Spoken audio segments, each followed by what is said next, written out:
Hello everyone welcome to our channel Odia education network. तो पिला माने आज आम आलोचना करबा गोटे रचना जार नाम होउची दूरदर्शन। उपक्रम दूरदर्शन बा टेलीविजन होउची मानव समाज प्रति विज्ञान रे एक बहुमूल्य उपहार। स्कॉटलैंड रो महान वैज्ञानिक जे.एल. बेयर्ड एही उद्भावन करी अर्जन करछंती अमरत्व। एहा पछरे तांकर रहिची गभीर निष्ठा और अध्यवसाय। आर्थिक दुस्थिति भग्न स्वास्थ्य बा अन्यान्य बाधा विपत्ति तांकु साधनारू विरत करि पारि नथिला। विश्वविख्यात वैज्ञानिक सीवी रमन मतरे वैज्ञानिक सफलता आकस्मिक नुहे, यह वर्ष वर्ष व्यापी साधनार अतुलनीय सिद्धि। जे.एल. बेयर्ड सही सिद्धिर अधिकारी हेबा पई जीवन को बाजी लगाई साधनारे मनोनिवेश करथिले। यह किपरि कार्य करे? दूरदर्शन यंत्रटी देखिबाकू गोटे रेडियो परी। एहार सम्मुख भागरे रही थाए एक काच परदा। सुइच टिपिदेले सेही परदा उपरे देखा जाए दूर दूरांतरर वास्तव छवि। सेगुडिक कथा कही अभिनय करी आमको आनंद प्रदान करिथांती। आलोक उत्ताप शब्द और विद्युत शक्ति प्रत्येक गोटे रूपरू अन्य रूपको सहजरे परिवर्तित होई पारे। कौनसी वस्तु को गोटे कैमेरा आगे रखिले ताहार चित्रटी सृष्टि होइथाए।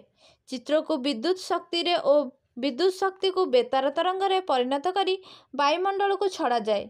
एही तरंग को विद्युत शक्ति रे परिणत करी सेतुरु वस्तुटीए चित्र प्रदर्शन संभव हुए।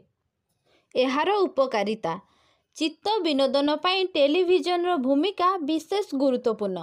शिक्षा क्षेत्र में मध्य एहार उपयोगिता अवर्णनीय।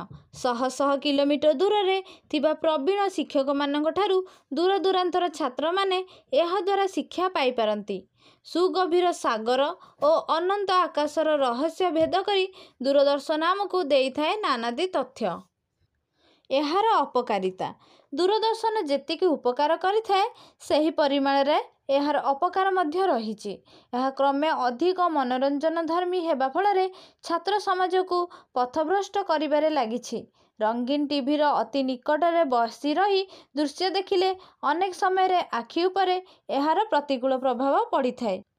टीवी रे प्रदर्शित हेउथिबा अनेक अरुचिकर और आपत्तिजनक दृश्य सबु कोमलमती पिलाटीर मन उपरे क्षतिकारक प्रभाव पकाई थाए। शेष कथा जेकोसी वैज्ञानिक उद्भावन विषय यह कुह जाई पारे। मनीष वैज्ञानिक उद्भावनटीर दास न होई तार प्रभु हेबा आवश्यक। से प्रभुत्व हराई बसिले मनीष और तार सभ्यता जे घोर विपदग्रस्त हेब एथिरे संदेह नाही।